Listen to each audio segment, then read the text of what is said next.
আসসালামু আলাইকুম ভাই। ওয়ালাইকুম আসসালাম ভাই আমি রাহমাতুল্লাহি ওয়া যশোর থেকে আসছি ভাই। শুনলাম নাকি আপনার লেবু ক্ষেত আছে? হ্যাঁ, আছে। ভাই লেবু তো আমি তো ব্যবসা করি। কত করে রাখা যাবে?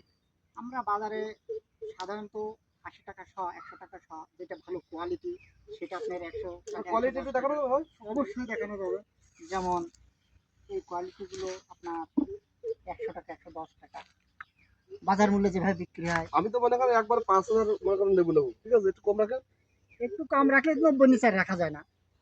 ও আচ্ছা আপনি ৯০ কয় হাজার নেবেন? আমি ৫,০০০ নেবো। বেশি নেবেন না? আর আমার ১ বাগানে বেশি তো দেন। প্রচুর লেবু আছে। আপনি ৫-১০ যা লাগে দিয়ে দেন। আচ্ছা, আচ্ছা তাহলে আমার আপনি কি রেগুলার কেনেন? হ্যাঁ, আমি রেগুলার কিনি ভাই। এই শহরে তো এখন তো গরমের সময় এই ঠিক আছে? এই লেবুটা কোথায় বিক্রি করেন আপনি? যশোরে হ্যাঁ, ওখানে কেমন চলে পাইকারি? ভালো চলে বুঝলেন?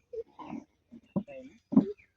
যাই হোক তাহলে আপনি এখানে বাসেন আজকে নেবেন না কোন পরবর্তী? আজকে নেবো। কোন মডেলটা নেবেন দেখেন আগে। এই বড় বড় বড় জাতের বিগ সাইজ গুলো না? আপনি নিজে ভেঙে নেবেন, আমরা ভেঙে আপনারা দেব? ভেঙে দেবেন।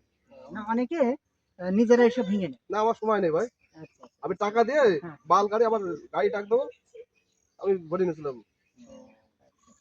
তাহলে এই যে বড় বড় সাইজটা তাহলে বড় বড় সাইজটা দিও। তবে আপনার যেহেতু ভাই সাইজ এই কোয়ালিটি? হ্যাঁ এই কোয়ালিটি। তাহলে আপনার লোক দিয়ে এখনই ভাগায় দেন হ্যাঁ? আচ্ছা, ঠিক আছে।